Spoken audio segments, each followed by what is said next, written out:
अस्सलाम वालेकुम। आपने कितनी बार ऐसा महसूस किया है कि आप हाथ उठाकर गिड़गिड़ा रहे हैं, आंखों में आंसू हैं, दिल तड़प रहा है, लेकिन ऐसा लगता है जैसे आसमान से कोई जवाब नहीं आ रहा।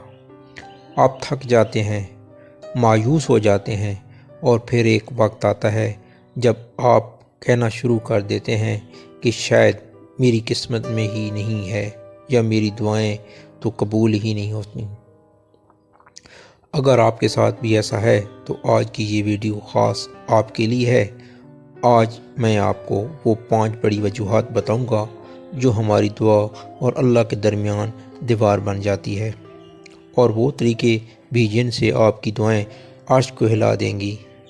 वीडियो के आखिर में एक ऐसी दुआ बताऊंगा जो हर नामुमकिन को मुमकिन बना देती है। नाज़रीन, सबसे पहले ये समझें कि दुआ सिर्फ मांगने का नाम नहीं, बल्कि ये अल्लाह से ताल्लुक़ का नाम है। हम समझते हैं कि दुआ एक एटीएम मशीन है जहां कार्ड डाला और पैसा निकल आए। नहीं, दुआ एक इबादत है। नबी करीम सल्लल्लाहु अलैहि वसल्लम ने फरमाया, दुआ मोमिन का हथियार है। लेकिन क्या आपने कभी सोचा है कि जब हथियार जंग आलूदा हो जाए तो वो काम कैसे करेगा? दुआ की कबूलियत में सबसे बड़ी दीवार हराम रिज़्क है। नबी सल्लल्लाहु अलैहि वसल्लम ने एक ऐसे शख्स का जिक्र किया जो लंबा सफ़र करता है, हर परांगदा हाल है, आसमान की तरफ हाथ उठाकर कहता है या रब या रब, लेकिन इसका खाना हराम, पीना हराम और लिबास हराम, तो इसकी दुआ कैसे कबूल होगी?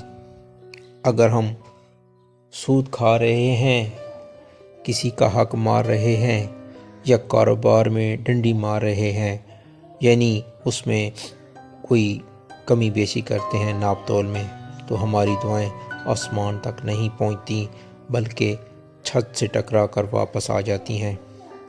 अपनी कमाई पाक करें, दुआएं खुद ब खुद लगना शुरू हो जाएंगी।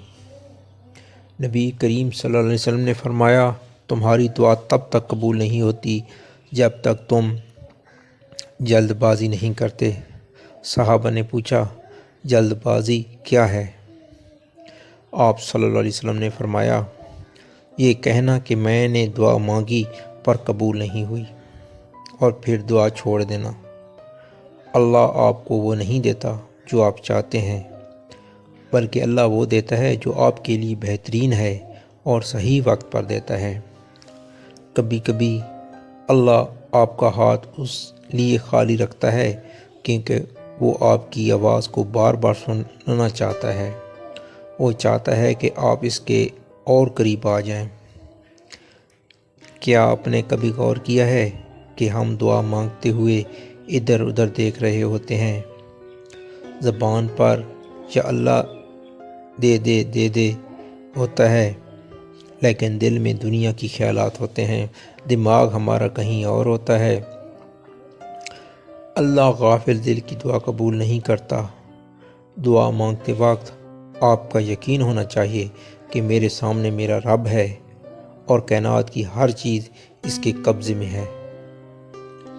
जब तक आपका दिल दुआ में शामिल नहीं होगा, वो कबूलियत का दर्जा नहीं पाएगा।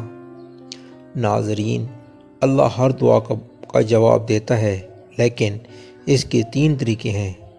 या तो वो आपको वही चीज़ दे देता है जो आपने मांगी है, या वो उस दुआ के बदले में आपसे कोई बड़ी बला या मुसीबत टाल देता है जो आपको पहुंचने वाली होती है, या फिर वो उसे आखिरत के लिए ज़खीरा कर देता है जहां आप दुआ का अजर देखकर तमन्ना करेंगे कि काश मेरी दुनिया में कोई दुआ कबूल ना होती। अल्लाह करीम कभी अपने बंदे को खाली हाथ वापस नहीं भेजता। अगर आप चाहते हैं कि आपकी दुआ कभी रद्द ना हो तो दुआ के शुरू और आखिर में दुरूद पाक कसरत से पढ़ा करें। अल्लाह को बड़ा शर्म आती है कि वो अव्वल और आखिर को آخر درود کو قبول کر لے اور درمیان والی آپ کی دعا کو چھوڑ دیں۔ مایوس نہ ہوں، آپ کا رب آپ کی شارک سے بھی زیادہ قریب ہے، اور رات کی تنہائی میں گرے ہوئے آپ کے ایک آنسو کی بھی قدر کرتا ہے۔ بس مانگتے رہیں، دستک دیتے رہیں، دروازہ ضرور کھلے گا۔ امید ہے آپ کی اس ویڈیو سے آپ کو سکون ملا ہوگا۔ کمنٹ میں اپنی رائے ضرور دیں اور اس ویڈیو کو ان لوگوں کے ساتھ شیئر کریں جو زندگی سے مایوس ہو رہے ہیں۔ اگلی ویڈیو تک اجازت دیں۔ اللہ حافظ۔